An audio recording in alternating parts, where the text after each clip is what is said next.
Kuti vangu vedu mugano kukomborerwa muchengetwe murugare rwavo rwobaba kumusoro tivape mbiri yavo nokuziva kuti ndo vanoziva panoperera ini maziso kuona avanotangira papashinda mberi toapa mbiri yavo toti makutweni kusingaperi. Haleluya!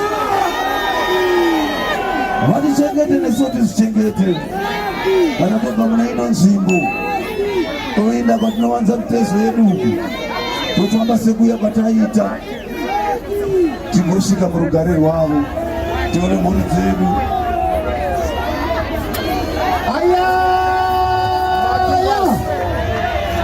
Ndakusiya uri mumaoko ekwangwasi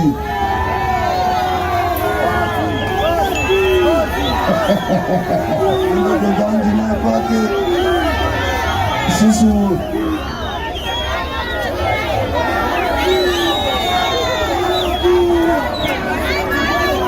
tinotenda mudhara ndimudhara wedu isu mafuza tine nhamo isu mafuza tine nhamo